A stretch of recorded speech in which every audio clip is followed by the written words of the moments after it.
This is Toast training for types of payments and also properly closing payments. It can be found under Operations, Toast, Normal Operations, Training number 6. So I have a check already set up here. This is an item that I forgot to buy that I need to go through and properly process. So I'm going to walk you through the different forms of payments and then how to properly close this check. So first, types of payments. This has obviously been pre-authorized. If someone wants to come in and pay, you'd ask them first, verify their tab name, like I've said in other videos, and then you'd hit pay. And at this point, you would ask them, would you like to use the card that you gave us earlier? They say yes. You go and save credit card. You can do cash.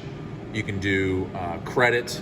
You can do gift card, or there are some other options like house accounts and things like that. We don't use any of those. Save credit card is pretty straightforward. It's just going to print a receipt, and that's the one that I'm going to do to show you how to properly close it. But we could also do cash. You also have these fast buttons here. So if they gave you $30 in cash, you could also just hit 30, and it would assume that you took $30 in cash. If you wanted to use a different credit card, or they asked if they could use a different credit card, you would hit credit, and then on this device you would swipe it, but on the Toast Go's you would most likely have to insert it. Often you will always have to insert it first. If the chip doesn't work, then it'll ask you to swipe. And then the gift card, pretty similar as well. You're going to hit gift card, and then you're just going to swipe your gift card. If it only has, for instance, $15 on there, it's going to take off the $15, and then it is going to ask you to for another form of payment to finish it out. So let's do save credit card. I'm gonna go ahead and print big, nice, long receipt. First one is merchant copy. Second one is the copy for them.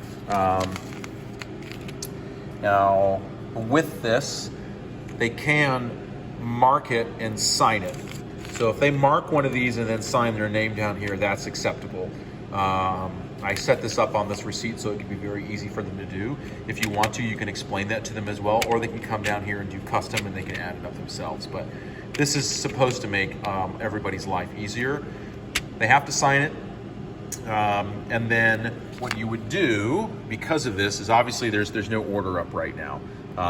It's also, if it was on a table, it's not going to show up on that table anymore. So this is where the payment terminal becomes important. Payment terminal, there's no open checks because we're not open right now. You go to pay checks, there should be one thing sitting there, and it's mine. If you see this pink thing here that says like your name, and it's not showing up, you want to come over and do the opposite of what I just did. Triple dot, and you want to do show all checks. So one big thing that I've seen in the past is just that pink bar being up there and not being able to find it. This is because for whatever reason the computer defaulted to show your checks only, and you may have closed out somebody else's tab, and that's why it's not there. Okay, so we want to close this. You can see the difference here. There's open, there's paid, and there's closed. In order for me to close the day out, everything has to be closed. Like in order for me to go home at night, or the owner on duty to, close out and process all the orders, all of them have to be closed. Paid, in this case, only happens from these terminals because it's the only place that we do checks. And what it's saying is you just need to put a tip amount in. And it's important that we do that. A couple of weeks ago, there was somebody who tipped like $65, and I thought it was just an incredible tip, and I just went to verify that that was correct. I went to look at the receipt to make sure that they had really tipped $65 on like a $20 bill or something like that. And it was correct, but it comes to find out that the person had never actually typed in the tip amount. So you all would have lost $65. So this is why this is a critical process. You have a couple different options up here. At this point, if it were our bar tab, for instance, so our shift drinks, you could hit close automatically. Or if it is In this case, like for me, I would just hit close because I'm not going to tip on this, and it would assume therefore there's no tip, and it would just move it to close. For someone who's actually filling this out, you don't want to do that.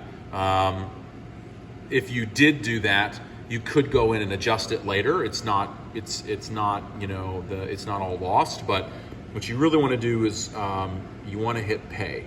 That's really what you want to do.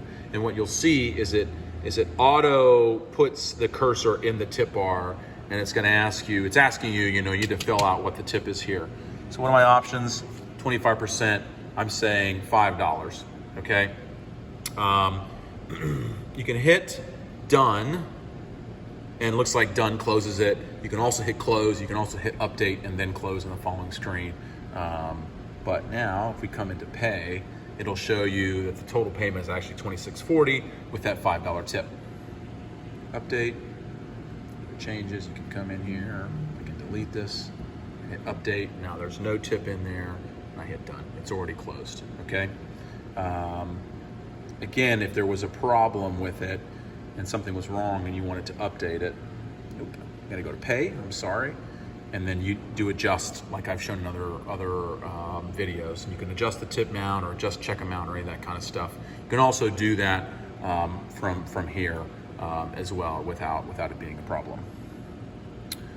A couple other things. We do allow tipping on gift cards. I don't know if that'll stay. That was one of the reasons that we had, really, that's kind of like free money for them. So they really shouldn't be tipping on that, to be honest. We probably need to turn that off. But then, put something else in here.